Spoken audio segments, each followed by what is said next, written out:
السلام علیکم ورحمۃ اللہ وبرکاتہ. انا معکم محمد عبداللہ المشمر المدرس بأکادمیۃ یاس بلاہور. کیف حالکم جمیعا؟ ارجو ان تکونوا بخیر وصحۃ وسلامہ. امید ہے کہ آپ سب خیر و عافیت سے ہوں گے اور آپ کی عربی کی تیاری بہتر سے بہتر چل رہی ہوگی. کوشش کریں کہ اپنے وقت میں سے ضرور عربی کے لیے وقت مختص کر لیں. آج کا ہمارا سبق ہے الدرس الثانی والعشرون. الدرس الثانی والعشرون 22واں سبق ہے آج. اس سبق میں ہم حول الفصول پڑھیں گے. حول کا مطلب ہوتا ہے کہ متعلق، الفصول فصل کی جمع ہے. تقریباً مشہور دو معنی میں آتا ہے. فصل کلاس کو بھی کہا جاتا ہے اور فصل موسم کو بھی کہا جاتا ہے. اور یاد رکھیے موسم کے لیے ایک اور لفظ بھی آتا ہے تقسن کا، طا قاف سین، تقسن موسم. اور موسم کا لفظ یہ بھی عربی سے ہی نکلا ہوا لفظ ہے. لہٰذا آج ہم حول الفصول جو موسم ہیں ان کے متعلقہ آج کے سبق میں ہم چند عبارات اور چند ان کے نام اور اسماء وہ آج ہم پڑھیں گے.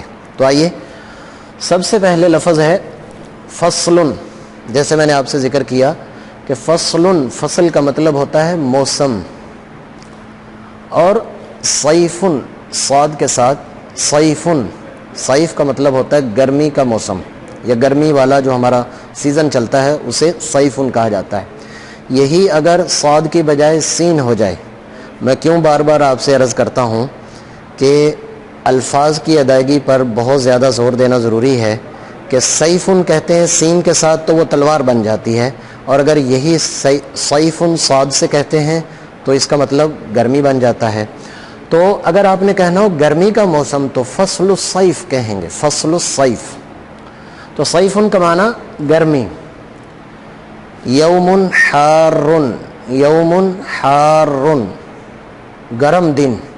جیسے آج کل گرمی چل رہی ہے اور کافی زیادہ گرمی ہے تو آپ کہہ سکتے ہیں الیوم یوم حار، آج بڑی سخت گرمی ہے، سخت گرم دن ہے.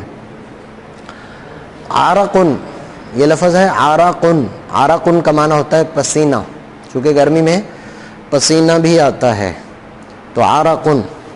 عرق کا مطلب ہے پسینہ، اور پسینے کے بعد پیاس بھی لگتی ہے تو عطشن. عطش کا مطلب ہوتا ہے پیاس. احتباس، آگے لفظ ہے احتباس. احتباس حبس سے ہے کہ جب ہوا وغیرہ نہیں چل رہی ہوتی، حبس ہوتی ہے، تو وہ دن حبس والا. احتباس، الیوم یوم الاحتباس، آج بڑی حبس ہے. درجۃ الحرارہ، ہم عمومی طور پر اس لفظ کو بھی استعمال کرتے ہیں. درجہ حرارت کیا ہے تو اردو ہے، باقی درجہ حرارت یہ عربی کا لفظ ہے. درجۃ الحرارہ، گرمی کا درجہ کیا ہے، اس کا لیول کیا ہے. آگے ہے رائحۃ کریہہ. رائحہ اصل میں بو کو کہا جاتا ہے. یاد رکھیے رائحہ، یہ جو پہلا لفظ ہے یہ بو کو کہا جاتا ہے. وہ اچھی بھی ہو سکتی ہے، بری بھی ہو سکتی ہے. اگر وہ بری ہو تو اسے کہتے ہیں رائحۃ کریہہ. کریہہ کراہت سے، ناپسندیدہ. تو رائحۃ کریہہ بدبو. تو اگر کہیں سے آپ بدبو محسوس کر رہے ہیں تو عربی میں اس کی تعبیر یہ ہوگی اشم. شم یشم کا معنی ہوتا ہے سونگنا. میں سونگ رہا ہوں. رائحتن کریہتن، بدبو سونگ رہا ہوں، یہ مجھے بدبو آ رہی ہے. تو اگر اچھی خوشبو ہے جسے خوشبو کہا جاتا ہے تو وہ رائحۃ زکیہ، زا کے ساتھ، رائحۃ زکیہ. اشم رائحۃ زکیۃ، مجھے بہت اچھی خوشبو آ رہی ہے. آگے ہے حرارۃ شدیدہ، سخت گرمی. حرارہ کا مطلب ہے گرمی، شدیدہ کا مطلب سخت. قرآن پاک میں بار بار عذاب شدید، عقاب شدید، تو اس کا شدید کا مطلب ہوتا ہے سخت. آگے ہے فصل الشتاء. فصل کا مطلب موسم، شتاء کا معنی سردی والا. جو سردی کا پیریڈ چلتا ہے، جو سردی کا موسم ہوتا ہے، اسے فصل الشتاء کہتے ہیں، سردی کا موسم۔ سردی کے موسم میں برد قارس، برد کا مطلب ہوتا ہے سردی، جو سردی پڑتی ہے، جو ہمیں ٹھنڈک لگتی ہے، اس کو برد کہا جاتا ہے۔ قارس کا مطلب ہے سخت سردی۔ تو برد قارس، اشعر ببرد قارس، مجھے بڑی سخت سردی لگ رہی ہے، اشعر محسوس کر رہا ہوں، تو برد قارس سخت سردی، سخت سردی۔ آگے ہے ثیاب شتویہ، ثیاب ثوب کی جمع ہے، یہ پہلے ہم پڑھ چکے ہیں ملابس لباس کے حوالے سے۔ تو برد قارس کے بعد ہم نے لفظ بولا ہے ثیاب شتویہ، ثیاب شتویہ، وہ کپڑے جو سردی والے کپڑے ہوں، سردی والے کپڑے ہوں۔ آپ کہنا چاہتے ہیں مجھے سردی والے کپڑے چاہیے، تو کہیں گے احتاج الی ثیاب شتویہ۔ شتویہ یہ شتا سے نکلا ہوا لفظ ہے، مطلب سردی والے۔ آگے لفظ ہے مدفعۃ، مدفعۃ، مدفع اس کو کہا جاتا ہے ہیٹر کو، جو عمومی طور پر آپ آج کل گیس پر بھی ہے اور پرانے ہیٹر بجلی پر بھی چلا کرتے تھے، تو اسے مدفعۃ کہتے ہیں۔ یہ دف سے، دف کا مطلب ہوتا ہے تھوڑی گرمی پہنچانا، تو مدفعۃ ہیٹر۔ اور ذباب، واد کے ساتھ، پھر وہی بات آ جائے گی واد کے ساتھ، ذباب اگر واد کے ساتھ ہے تو اس کا مطلب ہوگا دھند، جو سردیوں میں دھند پڑتی ہے اسے ذباب کہا جاتا ہے۔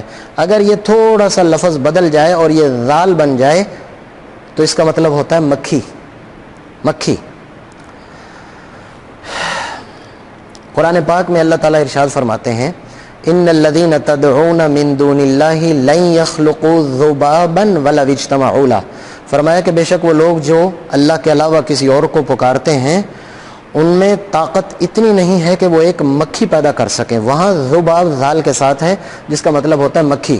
ولو اجتمعوا لہ، اگرچہ سارے کے سارے اکٹھے ہو جائیں۔ تو اللہ تعالیٰ ایک عقیدے کی درستگی کے لیے بھی ایک چیلنج ارشاد فرما رہے ہیں کہ اگر سب کے سب بھی اکٹھے ہو جاؤ، تمہاری طاقت اتنی نہیں ہے کہ ایک مکھی پیدا کر سکو۔ تو وہ ذباب ذال سے ہوتا ہے، اور اگر یہ ضاد کے ساتھ ہو تو اس کا مطلب ہوتا ہے دھند۔ آگے دیکھیے فصل الربیع، فصل الربیع کا مطلب ہوتا ہے موسم بہار، اور فصل الخریف کا مطلب ہے موسم خزاں۔ فصل الربیع مطلب موسم بہار، اور فصل الخریف کا مطلب ہے موسم خزاں۔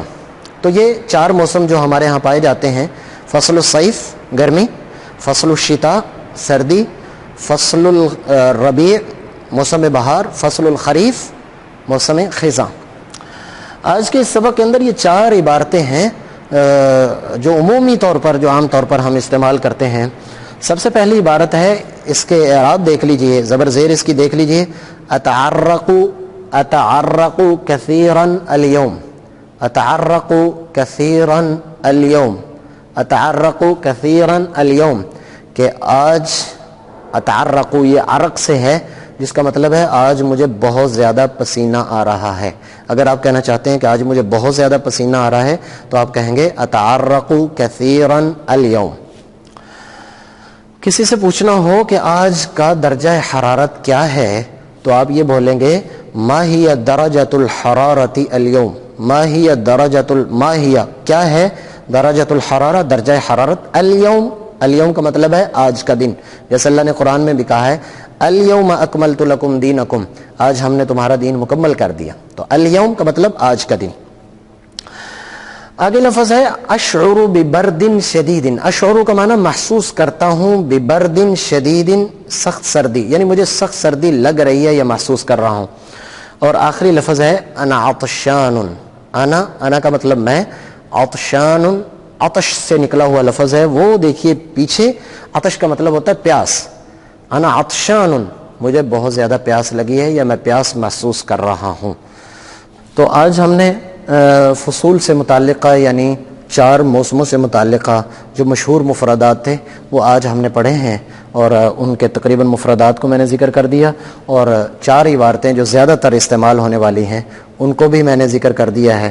تو یہ ابھی تک تو بنیاد چل رہی ہے، میں چاہتا ہوں کہ سب سے پہلے آپ کی بنیاد بن جائے، بنیاد میں کم از کم آپ کو مفردات، چیزوں کے نام پہلے آنا شروع ہو جائیں، اور اس کے بعد انشاءاللہ تعالی افعال شروع کریں گے۔ جیسے ہی افعال شروع کریں گے تو آہستہ آہستہ جملے بننا شروع ہو جائیں گے، اور جب جملے بنیں گے تو یہی آپس میں بات چیت ہوتی ہے، یہی آپس میں ایک دوسرے کے ساتھ بولنے کے وہ طرق ہیں جن کو انشاءاللہ تعالی ہم اگلے اسباق میں شیئن فشیئن، درجہ فدرجہ ترتیب سے ہم سیکھتے چلے جائیں گے۔ تو آج کے سبق کے لیے اتنا ہی کافی ہے، اگلے سبق تک کے لیے مجھے اجازت دیجیے، اپنا بہت زیادہ خیال رکھیے۔ اللہ حافظ، السلام علیکم ورحمۃ اللہ وبرکاتہ۔